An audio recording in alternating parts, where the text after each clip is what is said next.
নমস্কার বন্ধুরা, daily cooking and life স্টোরিতে তোমাদের অনেক অনেক স্বাগত। কেমন আছো তোমরা সবাই? আশা করি সবাই খুব ভালো আছো। আজ আমি তোমাদের সাথে একটা কেকের রেসিপি শেয়ার করব। না ময়দা, না চিনি, না ডিম, কোনো কিছু কিন্তু এই কেকে আমি ব্যবহার করিনি। তাহলে কি দিয়ে এই কেকটা আজকে আমি বানালাম, তোমরা কিন্তু স্কিপ না করে পুরো ভিডিওটা দেখে নাও। আশা করি তোমাদেরও খুব ভালো লাগবে। তাহলে ভিডিওটা স্টার্ট করা যাক। এই দারুণ টেস্টি কেকটা বানানোর জন্য আমার এখানে লাগছে হাফ কাপ সুজি। এখানে আমি ছোটো দানা সুজিটাই নিয়েছি, তবু এটা আমি মিক্সিতে গুঁড়ো করে নেব। আর নিয়েছি 1 কাপ আটা।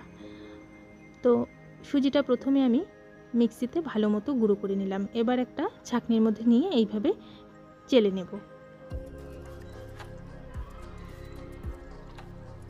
এবারে আমি 1 কাপ আটা নিয়েছি, মানে রুটি খাওয়ার যে আটাটা আমরা ঘরে ব্যবহার করি রুটি খাওয়ার জন্য, সেই আটাটাই আমি নিয়েছি। সেই আটাটা আমি দিয়ে দিলাম এর মধ্যে। আটাটাও ভালো মতো চেলে নেব।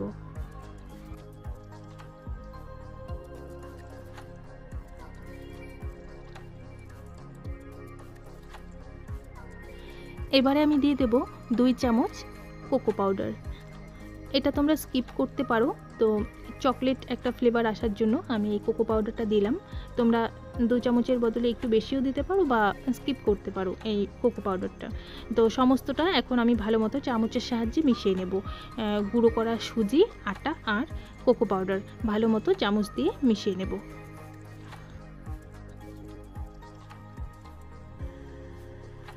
মিশিয়ে নেওয়া হয়ে গেলে এখন আমি এর মধ্যে মিষ্টির জন্য, মানে কেকটা যেহেতু আমি চিনি ব্যবহার করব না এই কেকে, সেই জন্য আমি এখানে গুড় দিয়ে দিচ্ছি। আখের গুড় যেটা হয়, সেই আখের গুড় আমি দিয়ে দিচ্ছি।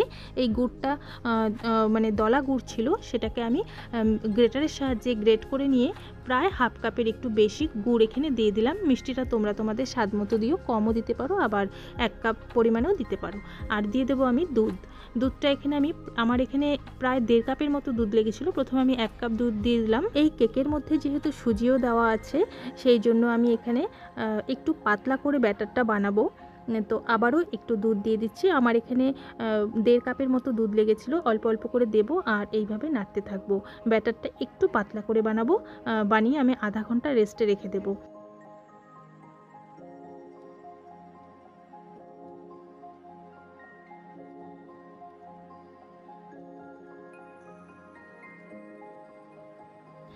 ব্যাটারটা এখন আপাতত এইরকম থাকবে। 5 মিনিট সেট হওয়ার জন্য ঢাকা দিয়ে রেখে দেব। 5 মিনিট পর এর মধ্যে আরও দুটো জিনিস অ্যাড করব। ফিরে এলাম 5 মিনিট পর। এখন ব্যাটারটা কিন্তু সেট হয়ে গেছে। এখন আমি এর মধ্যে 2 চামচের মতো সাদা তেল দিয়ে দিচ্ছি। আর দিয়ে দেব ভ্যানিলা এসেন্স, প্রায় 1 চামচের মতো দিয়ে দেব। আবারও সমস্তটা ভালো মতো মিশিয়ে নিয়ে 30 মিনিট রেস্টে রেখে দেব।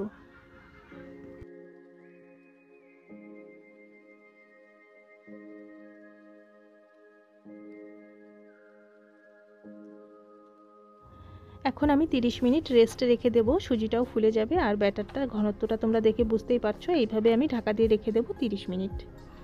ফিরে এলাম 30 মিনিট পর। ব্যাটারটা কিন্তু আমার একদম রেডি। দেখো কতটা ঘন হয়ে গেছে ব্যাটারটা। তো এখন এর মধ্যে আমি আবারও দুটো জিনিস অ্যাড করে দেব। ব্যাটারের ঘনত্বটা এরকমই রেখেছি। এবারে আমি এর মধ্যে সামান্য বেকিং সোডা দিয়ে দিচ্ছি, একদমই সামান্য বেকিং সোডা দিয়ে দেব। আর দিয়ে দেব পুরো 2 চামচ বেকিং পাউডার। এবারে সমস্তটা ভালো মতো মিশিয়ে নেব। এই বেকিং পাউডার আর বেকিং সোডা দেওয়ার পর কিন্তু কেকটা আর বেশিক্ষণ রাখা যাবে না, মানে কেকটা হওয়ার জন্য গ্যাসের ওভেনে বসিয়ে দিতে হবে। তো ভালো মতো আমি মিশিয়ে নিলাম। অন্যদিকে কিন্তু আমি কেক টিনটা রেডি করে নিয়েছি। কেক টিনের মধ্যে সাদা তেল মাখিয়ে সাদা কাগজ এইভাবে কেটে সেট করে নিয়েছি। এবারে আমি ব্যাটারটা সম্পূর্ণ এর মধ্যে ঢেলে দেব।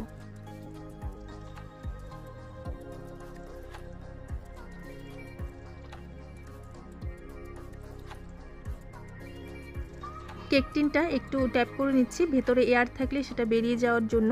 এবারে আমি এর মধ্যে ড্রাই ফ্রুট দিয়ে দেবো। ড্রাই ফ্রুট বলতে এখানে আমি কিশমিশ আর আমন্ড দিয়েছি।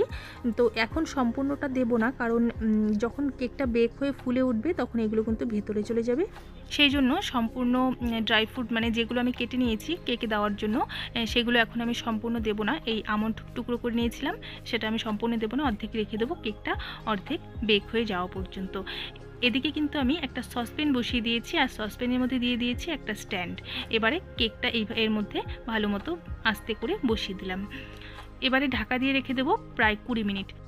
কেকটা হতে আমার সময় লেগেছিল 40 মিনিটের মতো। 20 মিনিট ঢাকা দিয়ে রেখে দেবো, তারপর বাকি ড্রাই ফ্রুটটা এর মধ্যে দেব। আর এই ঢাকনার ছিদ্রর মধ্যে একটা ছোট্ট কাগজ গুঁজে দিয়েছিলাম। অর্ধেকটা হয়ে গেছে, তোমরা দেখে বুঝতেই পারছো। এখন আমি বাকি ড্রাই ফ্রুটগুলো এর মধ্যে দিয়ে দেবো।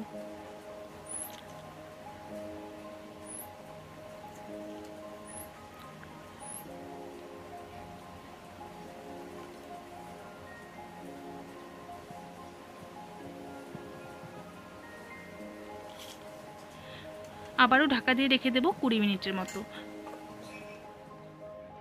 ফিরে এলাম 20 মিনিট পর। কেক কিন্তু একদম সুন্দরভাবে হয়ে গেছে, তোমরা দেখে বুঝতেই পারছো কত সুন্দরভাবে কেকটা হয়েছে, আর নরম তুলতুলে হয়েছে। ভেতরটা একটু চেক করে নিচ্ছি।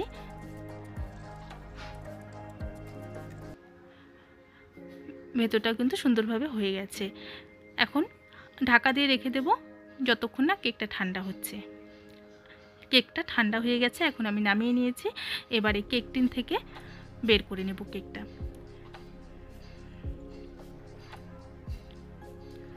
খুব সহজেই কিন্তু কেক টিন থেকে বেরিয়ে আসলো। এবার আমি যে কাগজটা দিয়েছিলাম কাগজটা তুলে নিচ্ছি।